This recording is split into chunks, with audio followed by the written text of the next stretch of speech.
everyone. Welcome to today's Science Talk. Thank you so much for joining us from wherever you're joining us from.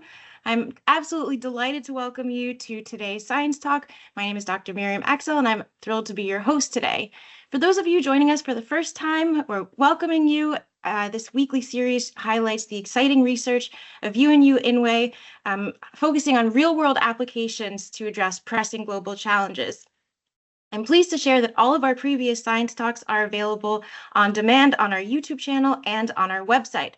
You can view these talks at unu.edu/INWEH/science-talks with an S.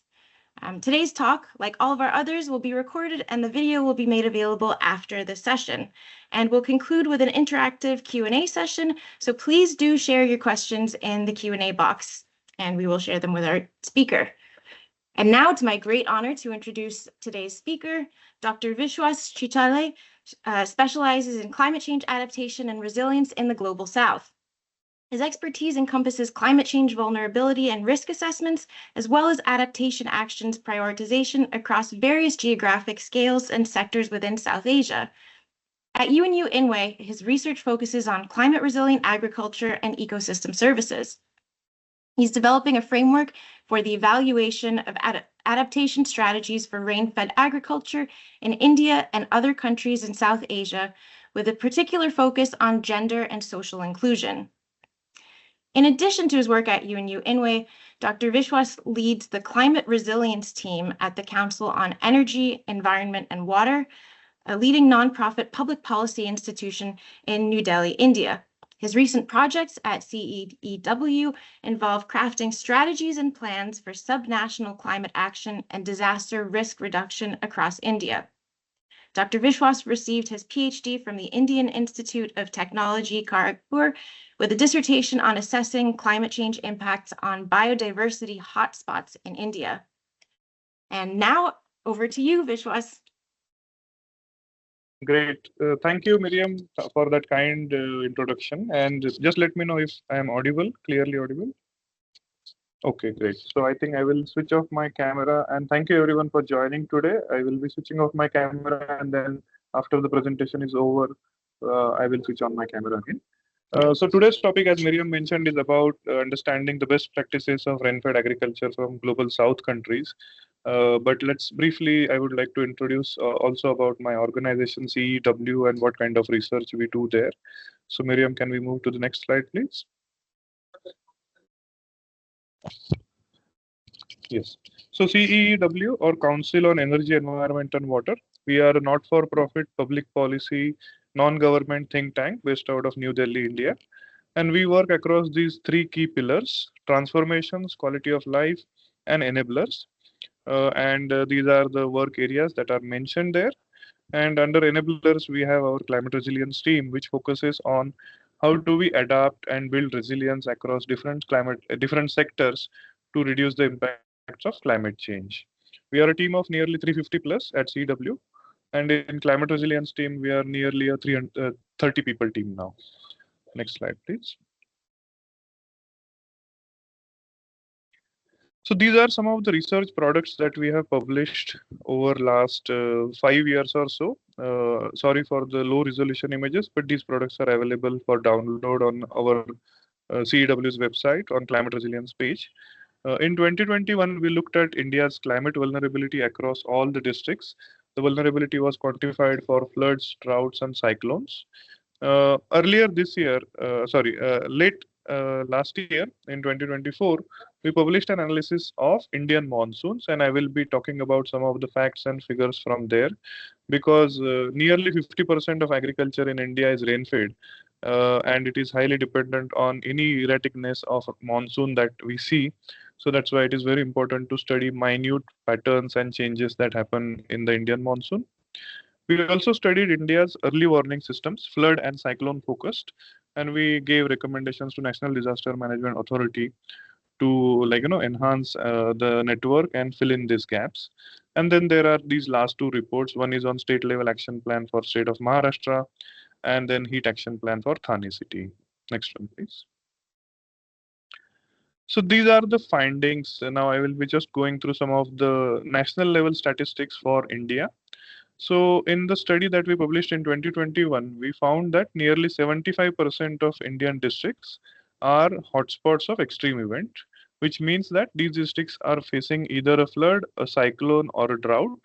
And if you particularly look into the picture, the areas shown in gray color or shades of gray are the hotspots where all three disasters are occurring in one place.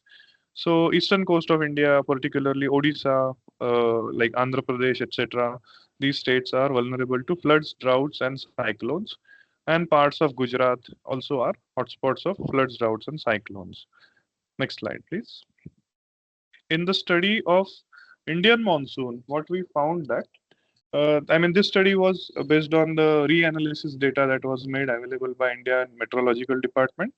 We analyzed the changes over last 10 years compared to the baseline of 30 years before that, and we found that nearly 30% increase in rainfall has been seen in parts of Gujarat and Rajasthan. Now, many of you might have visited India and might have seen deserts of Jaisalmer or dry regions of Gujarat, and this might come as a surprise to you that okay, how come these areas are seeing so much of increase in rainfall?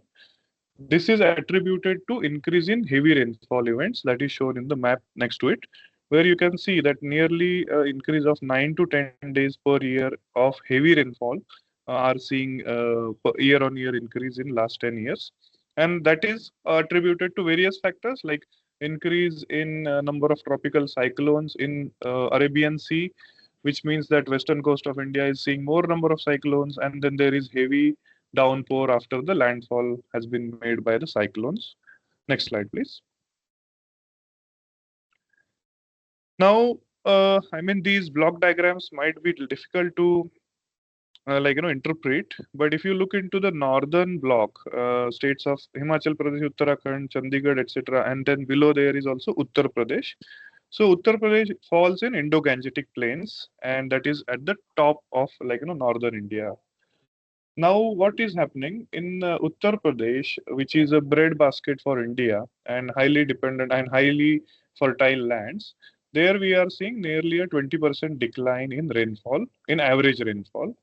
And also, if you look at the bar graph that is shown there, which shows the distribution of rainfall between June to December, accounting for June, July, August, September, which is southwest monsoon, and October, November, December, which is northeast monsoon, we are seeing that majority of rainfall is being seen in parts of October or late October and November, which means that there is a definite late withdrawal of monsoon and maybe early arrival of northeast monsoon also. But northeast monsoon does not really matter for northern India that much compared to eastern India. So this is definitely showing a late withdrawal of southwest monsoon. Next slide, please. Now, here, this is a particular case of Maharashtra. And sorry, Miriam, can you go back to previous slide? Just to locate Maharashtra, I have put a triangle there. Maharashtra is a state in India, and Mumbai is its capital. So yeah, next slide, please.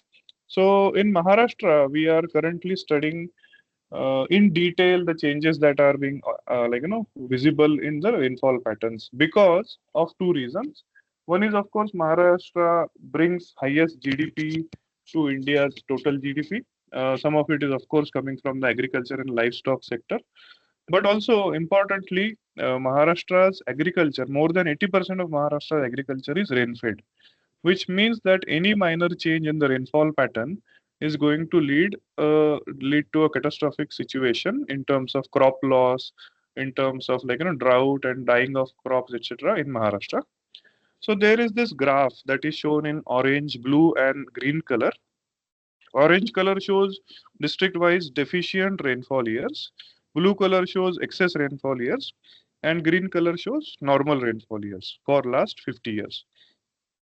Now, of course, there is this up and down, but you will see majority of distribution is of green color, which means that nearly more than 50% of the years in the past have been a normal year. But what is happening? When you say average rainfall year, the average throughout the season might be still okay, but during within the season there is a lot of erraticness. So maybe in June there will be no rainfall, there will be late onset of monsoon. In July there will be excessive rainfall. Again we will see a dip in August, and again we will see a rise in September, and I will show these maps to make it more clear.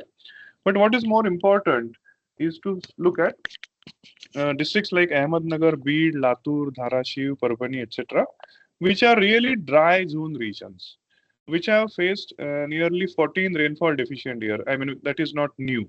They are dry zone regions. But these districts also experience more than 10 excessive rainfall years. Now, this is a concerning cause because having rainfed agriculture and having faced a lot of crop damage because of excessive flooding and flooding of fields, etc., is becoming a more prominent issue in these parts of Maharashtra. Also, number of heavy rainfall days is also increasing along the coastal belt of Konkan region and in other districts like Nasik, Pune, and Ahmednagar. Next one, please. Now, again, as I was saying, that why agriculture is important for state of Maharashtra, because nearly 50% of Maharashtra's population relies on agriculture. The state, nearly 50% of geographic area of Maharashtra is also under agriculture, and more than 80% is rain-fed, which means that out of nearly 358 talukas, which is a sub-district, nearly 145 are rain-fed, distributed across 25 districts. And there are nearly 13 million farmers in Maharashtra, of which nearly 50% are marginal farmers and nearly 30% are small farmers, which put them into a much more vulnerable situation compared to mainstream farmers. Now, state there are typical cereals and pulses and oil seeds, etc. Next slide, please. Also, due to unseasonal rains, Maharashtra has lost nearly 36 million hectares of crop area in last 5 years. I mean, these statistics were between 2017 till 2022, and the total number of crop damage was also in 2020 and 2021 was nearly 4.8 million hectare and 6.3 million hectare. So, which means that there is a large damage of crop that is happening every year because of erratic rainfall, because of various other climatic impacts. And that makes Maharashtra as the best case study to study these kind of things. Also, like due to delayed monsoon, if you look at the third bullet, in 2023, nearly 2.3 lakh hectare of crop area was declined in the rainfed, which means Kharif season, due to erratic rain patterns and delayed monsoon.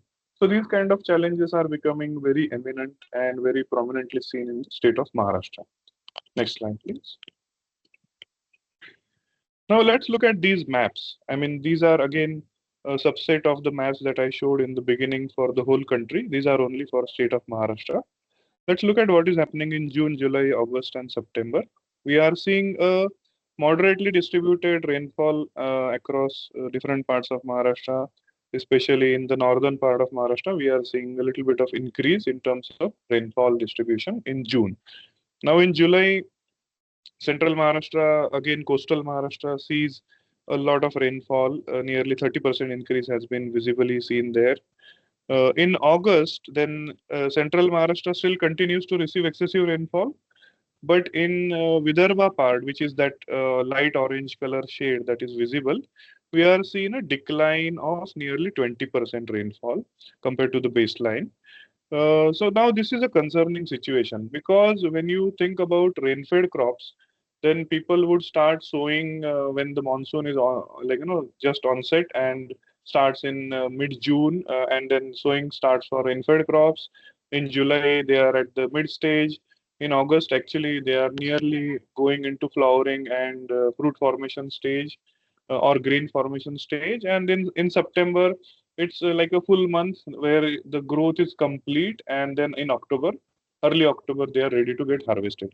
But if you see such a decline in August across those districts, then it is going to cause serious damage to the crop in terms of fruit formation and other things, grain formation, etc. and the productivity really declines by quite a bit. Next slide, please. Now let's look at what is happening in the winter season, like October, November, December. So that excessive rainfall that we saw in September continues to remain like that in October. And in Maharashtra also, generally we don't see a lot of, like, we are not supposed to see a lot of rainfall from northeast monsoon. But this is coming as very prominently seen here, that in October there is late withdrawal and there is a clash of both monsoons, or like, due to even tropical storms in the Arabian Sea, we are seeing excessive rainfall here. So this is again a concerning sign, because when the crop is ready to get harvested, we are seeing so much of excessive rainfall that is causing serious damage to the crops. In terms of November, again, that is a serious sign, because 30%, more than 30% decline is visibly seen here, which means that for Rabi crops or for winter crops, we also need a lot of moisture, like, in terms of dew formation or in terms of overall moisture that is available in the atmosphere. But if there is such a decline, it means that that will also lead to decline in moisture, and then there could be a lot of damage to the crops that are also grown in Rabi season or winter season as well.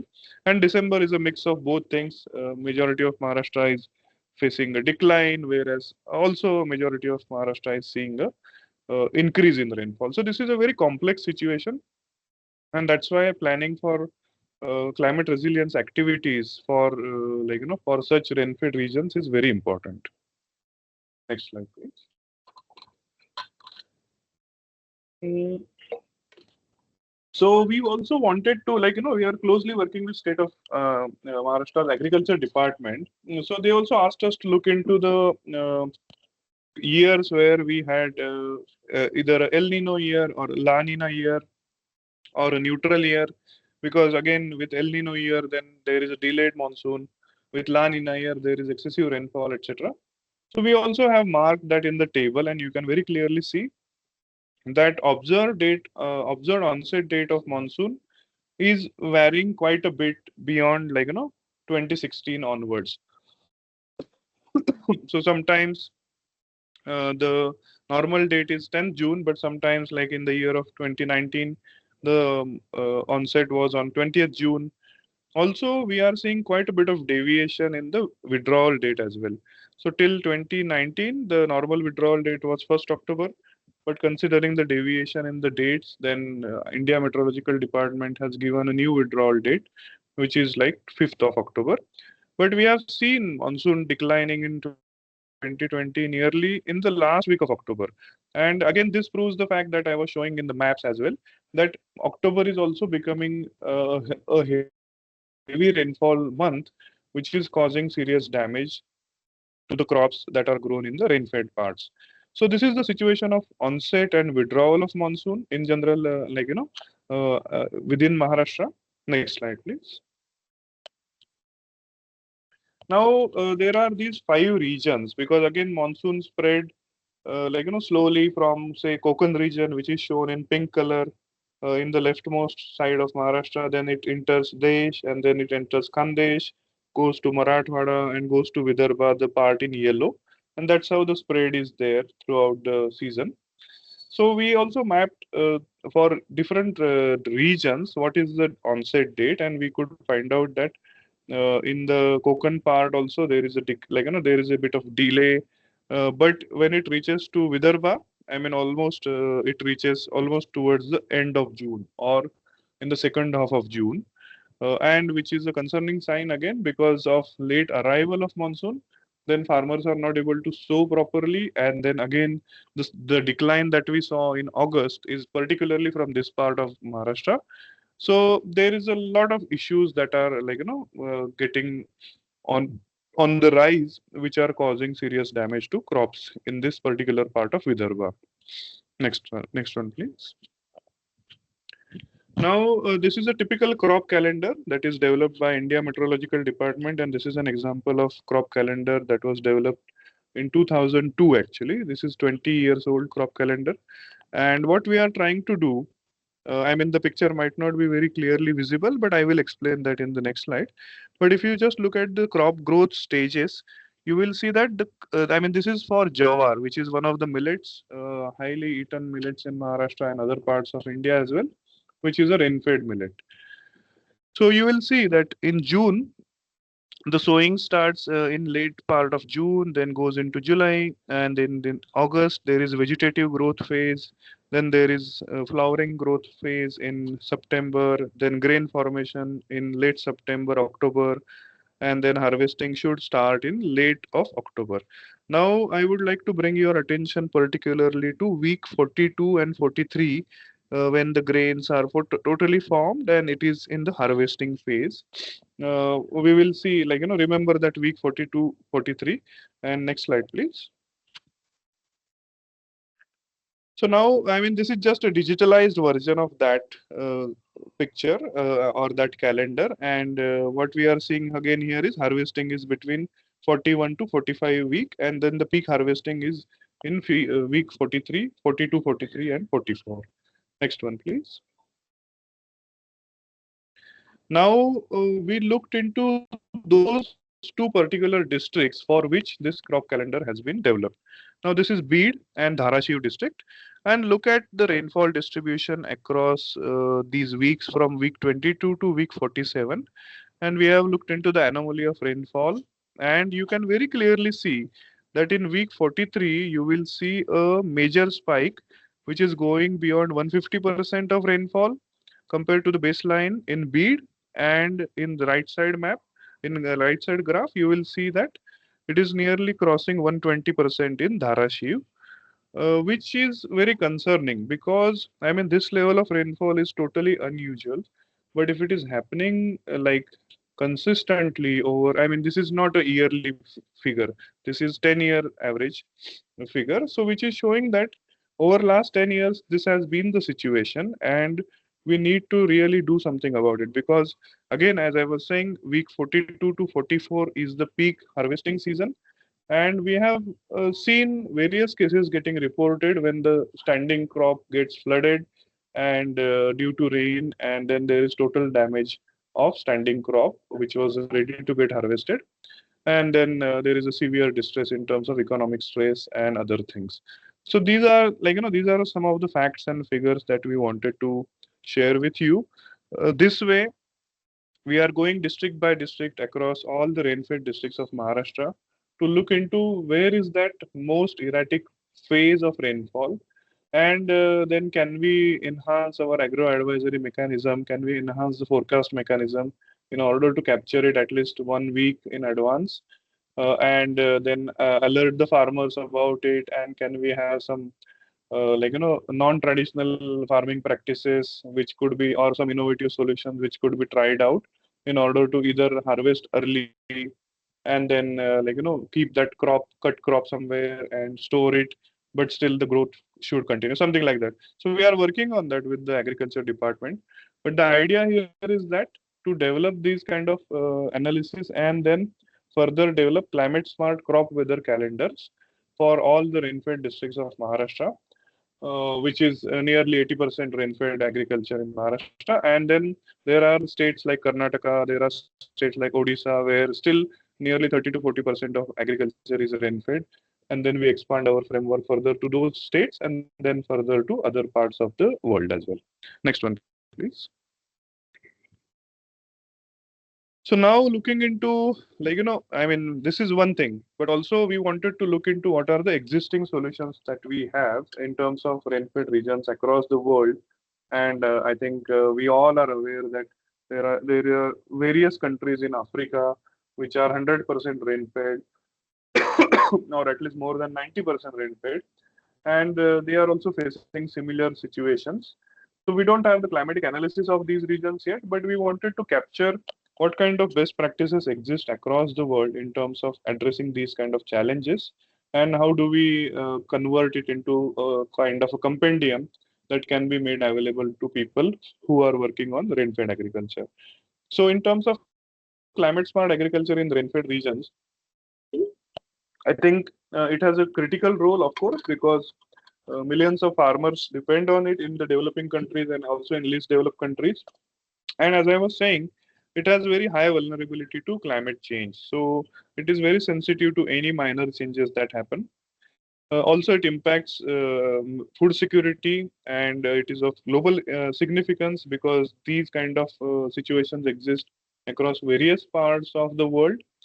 And I think, I mean, until we are able to find out innovative solutions to these kind of challenges, we will not be able to address this. So, building resilience of rainfed agriculture is really important for sustainable development, climate adaptation, and which will require joint action from not only researchers, but researchers, policymakers, and practitioners as well.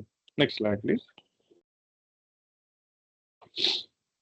So now this is the distribution of rainfed agriculture or rainfed croplands across the world. And then you might see the green ones are shown in irrigated areas, and then yellow ones are shown in rainfed croplands, and then gray ones are non-croplands. So we can see that, yeah, there is distribution in Latin America, there is distribution in Africa, as well as in Australia and other parts of the world. And I mean, that's why it is important to look into these kind of best practices that might exist somewhere in the region, in the other parts of the world, and then which could be brought to, like, generate awareness about existence of these solutions. Next one, please. So now, I mean, I will go region by region for a few examples. So currently the team is conducting a thorough research on this, and then there is some criteria metrics that we are applying. But I thought for today's talk, we can look into some of the examples, and the details will be compiled in the compendium, and that will be launched this year. So it will be made available through UNU channel. But in terms of rainfed agriculture in sub-Saharan Africa, again, I think nearly 90% of cultivated land in sub-Saharan Africa is rain-fed systems, and then nearly 60% of livelihood depends on this kind of agriculture practices. Majority of focus is on cereals, pulses, vegetables, but also includes cash crops like coffee and cocoa. Again, as I was saying, nearly 95% rain dependency is there on an average. There are some countries which are even 100% rain-fed with minimal infrastructure for irrigation. So again, erraticness is the issue which causes a large impact. And if we look at sub-Saharan Africa, nearly 20 to 30% of the GDP comes from rain-fed cropping or rain-fed farming and provides revenue of over 70% population, rural employment. And I think again here there is a smallholder farmer challenge because majority of them are smallholders and which do not have access to mechanized tools or farming tools, etc., improved seeds. So that's one of the challenges that I think various research organizations in the African region are trying to address. And I think, sustainable agriculture is also growing. So rainfed is one of the ways to ensure that sustainable agriculture continues to grow. And I think that's why it is also important to sustain that in sub-Saharan Africa as well. Next one, please. So the challenges, I think climate variability, again, I mean, I showed some of the maps from Indian region, but similar patterns have been seen in the African parts as well. Erratic rainfall, shorter rainy seasons, recurring droughts. I think every 2-3 years there is a drought in Kenya, which is disrupting the farming cycles. And then extreme events like floods, which cause direct damage to crops. And then there is excessive loss because of that. But also, I think there is a lot of land degradation that has happened over past few decades. Nearly 65% of arable land suffers from deforestation or overgrazing or unsustainable practices, leading to soil erosion, but also declines the soil productivity, which in a way is putting additional burden on the farmers to produce good crops. Also, there are issues of water scarcity, of course, because of minimal irrigation channel network and infrastructure deficits, leading to, say, lack of storage facilities, restricted market access. So the crop produce cannot reach on time to the market, and a lot of time it is getting spoiled or becoming unusable. And then there are socioeconomic and other barriers. So, for example, lack of access to credit, weak extension services, etc., which prevent especially women farmers from adopting sustainable and climate resilient practices because they are dealing already facing a lot of challenges in their traditional practices. So to move from traditional practices to climate resilient practices, it's already a big challenge. And then when you have limited access to credit, you are really having economic stress. Then these kind of things become even more difficult for women farmers. Next one, please.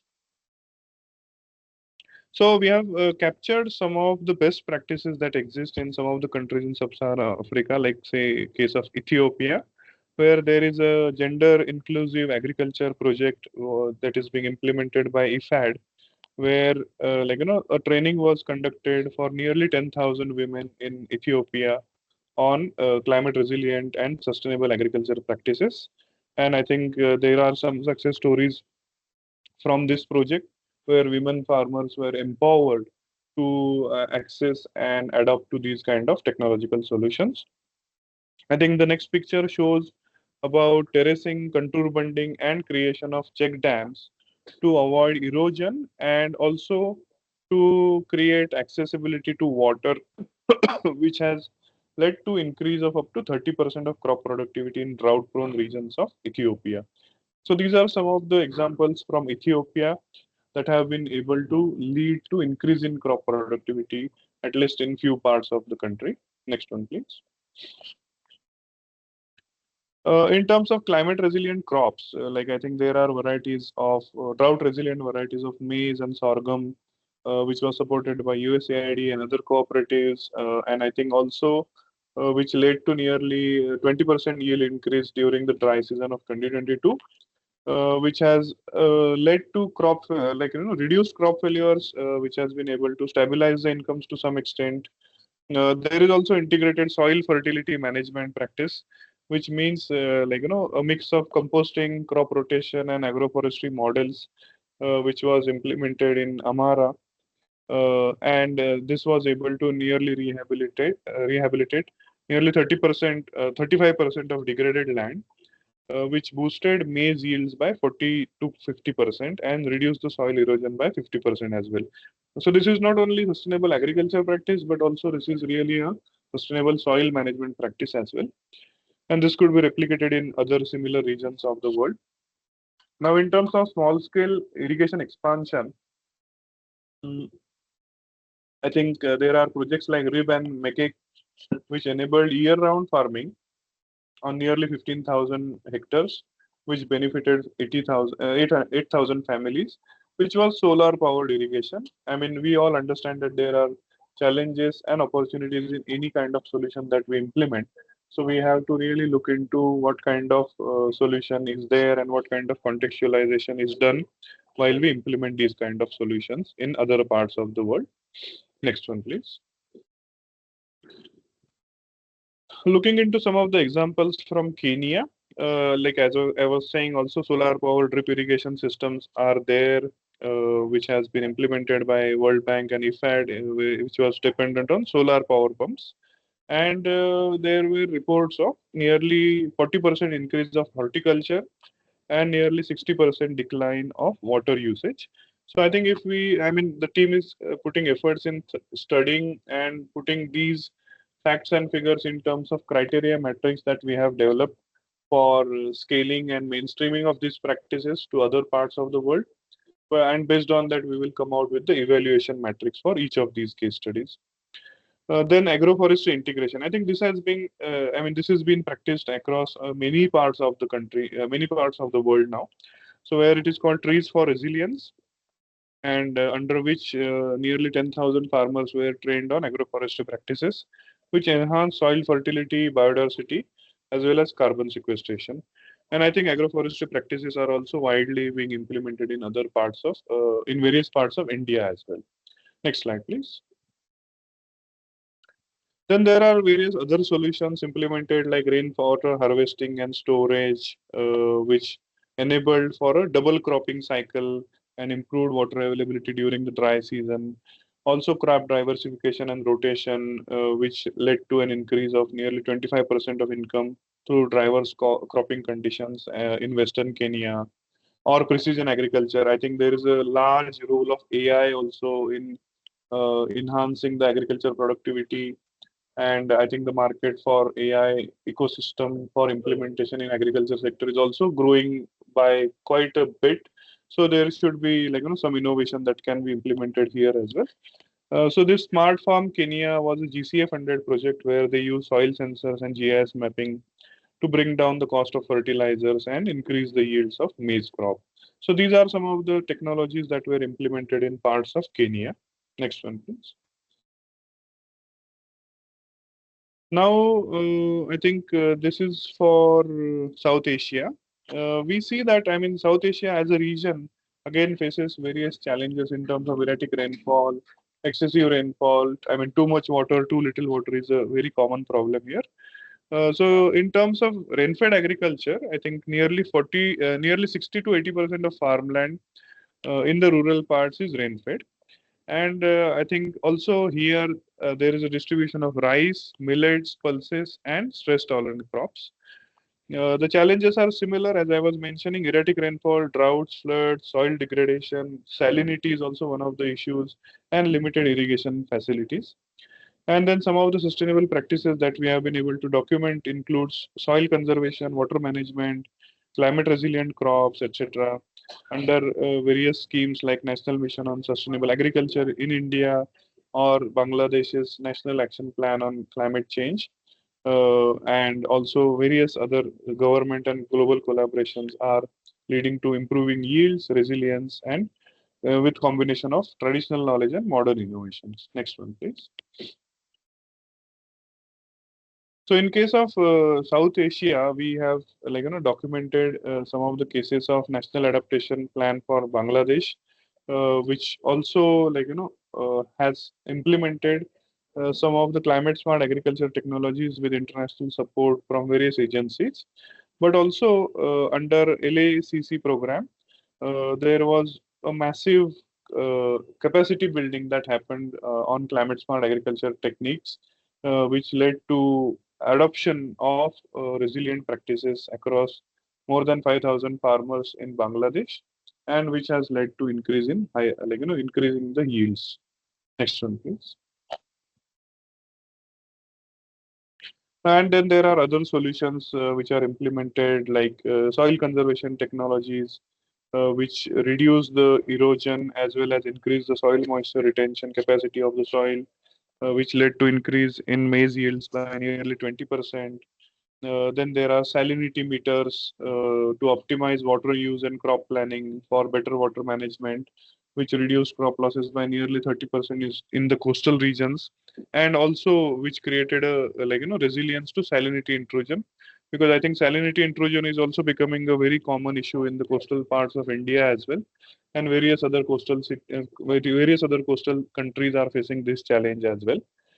Then there are climate resilient crops, stress tolerant varieties of rice, or even flood prone varieties of rice are there, which are able to sustain in flood prone parts as well in various parts of South Asia. And then there are targeted programs across the region for ensuring access to stress tolerant seeds, and which is able to enhance the crop resilience and productivity. Next one, please. Now, these are some of the best practices in India, like post-harvest storage solutions. So here there are some hermetic storage bags for rainfed regions, and also there are techniques like solar drying, etc., for crop preservation, which has been able to reduce the grain losses due to pests and moisture and improved crop quality. At CEW, we are also doing a separate research on decentralized renewable technologies for enhancing livelihoods. And some of the technologies also include solar dryers, solar chillers, which can be implemented at self-help group of women farmers. And we can ensure that the crop loss gets reduced by enhancing the storage facility of these things. Also, crop residue management is an important issue in the various parts of India, and there is more and more increasing use of happy seeders and many people are moving towards biochar production for as an alternative of residue burning. So, with use of biochar, it has been observed that it increases soil health and water retention, as well as increases carbon sequestration, particularly in semi-arid regions of India. Next one, please. And then there are other solutions within different parts of India, like foxtail millet and pigeon pea, 5:1 combination in Andhra Pradesh, or soybean and pigeon pea 3:1 combination in Maharashtra, which has led to an overall yield increase as well as net income compared to sole cropping. So this combined cropping or intercropping practices are becoming more common in parts of Maharashtra as well as other parts of the country. And then there is agroforestry integration, as I was mentioning in the previous slides also, which is more commonly seen in the parts of northeastern region and northeastern states. There are also resilient water management practices in semi-arid regions in order to enhance the water use efficiency and reduce the drought impact on these parts of the country. Next one, please. Yeah, so I think that's what that's my last slide. So these were some of the case studies that I wanted to bring to your attention, and this was just to give you an overview of what kind of research we are currently pursuing. And as I was saying, we are currently fitting these case studies into a criteria matrix and trying to understand what will work for which region, and then based on the suitability, we can propose a scaling and mainstreaming framework. So that's all from my side. Thank you. Thank you so much. That was a really fascinating presentation, and so much work that went into collecting multiple data sources. Really, really valuable. And thank you so much for sharing your expertise with us. Remind people to put your questions in the Q&A. I see we already have one, so I'll start with that. Rohit Ramchandani says, thank you for your very interesting presentation, Dr. Chitale. You certainly touched on this, but wondering if you could expand on whether there has been any application of a behavioral science lens to improve rain-fed agriculture-related behaviors. For example, have you noted or conducted any analysis of specific behaviors that need to be targeted to enhance adoption of such strategies, or the behavioral levers that can be leveraged to improve adoption or delivery by relevant stakeholders, such as farmers, Department of Agriculture at a policy level? Yeah. Okay, sure. Thanks, Miriam, and thanks, Rohit, for your question. Am I audible, Miriam? Yes, yeah. Okay, yeah, cool. Yeah, so I think in terms of behavioral science, we have not yet looked into in details of that, but of course that would be a very interesting case study to look into. And I think we will definitely take it up when we are expanding our work in state of Maharashtra, because that's where we have easier access to the field, and we are able to at least reach to farmers and try and understand what will work well or what will not work well, or also to look into the past studies where people might have studied this aspect. So far, we have not looked into it, but we would be happy to take it up as an example. And that's a good point that we're really looking forward to the compendium that you said will be released at some point in the future. So looking forward to sharing that as well. Your talk also made me think of the importance of soil degradation. We had a previous science talk by Dr. Nima Shokri, who discussed the critical role of soil degradation as well. So listeners can also look at the recording for that. So I think your sound was quite good. I don't think anybody would ever know that you're in transit right now. So if you'd like to keep your camera back on, I think that would be great. There was no impact on the sound quality. And then just to kick off another question, you were highlighting how yeah. And if you think there's issues with bandwidth, no worries about that. You were talking about how rain-fed agriculture is critical to millions of farmers and increasingly vulnerable to climate variability, particularly for smallholder farmers. And I was also struck by, you discussed a little bit the role of gender and the vulnerability of women farmers, especially with the case in Ethiopia. Given that women farmers often face additional barriers, you discussed issues with access to credit, limited access to land. What do you see as some of the most effective strategies for ensuring that climate adaptation efforts are really truly inclusive and empower both women and men, and especially smallholder farmers?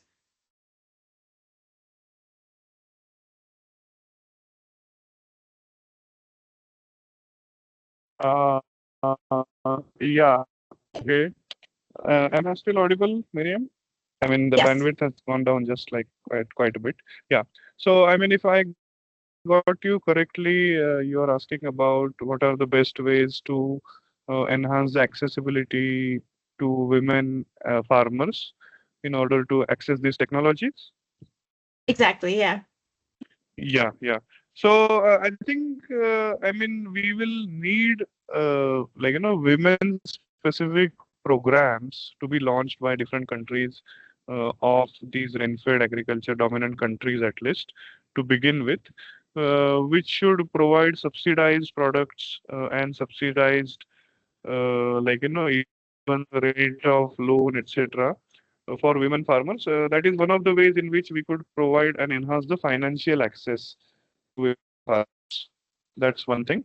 But also, I mean, just an example from India, what we recently saw that there are also certain parametric insurance products that are specially launched for self-help groups, women self-help groups within India.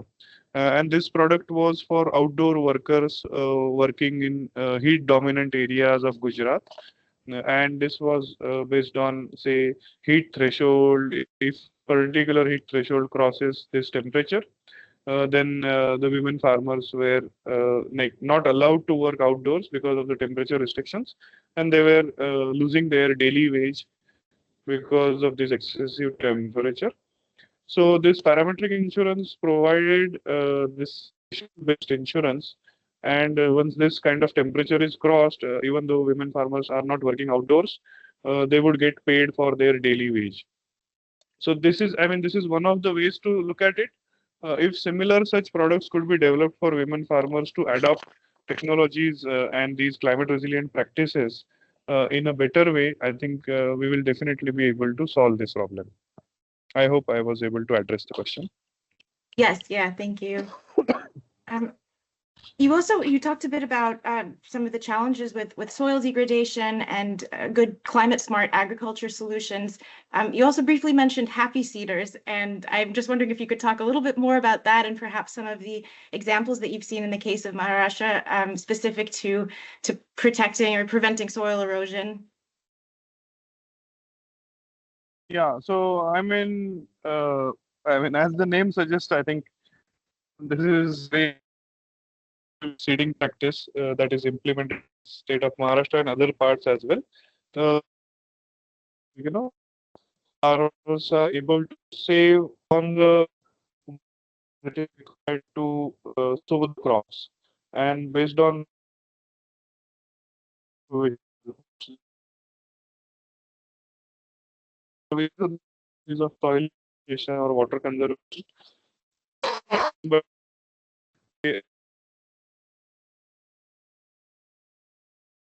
supplements and other like organic, not fertilizers, but organic manures have been very well.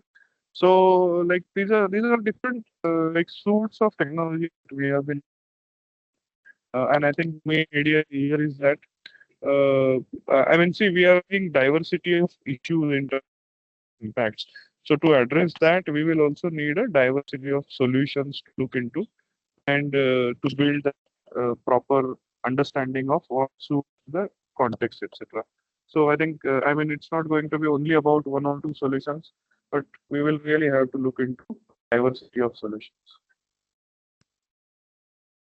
Great.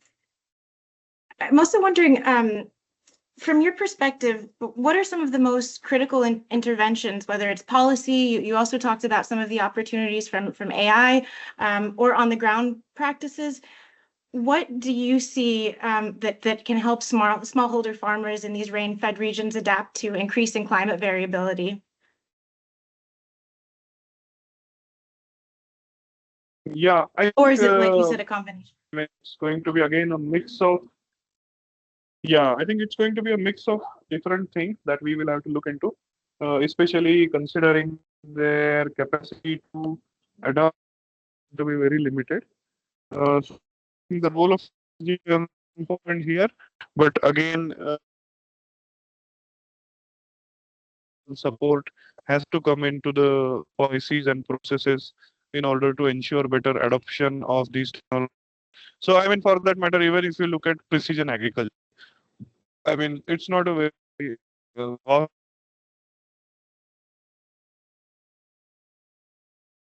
but it is kind of on the ground. So, I think once we have these kind,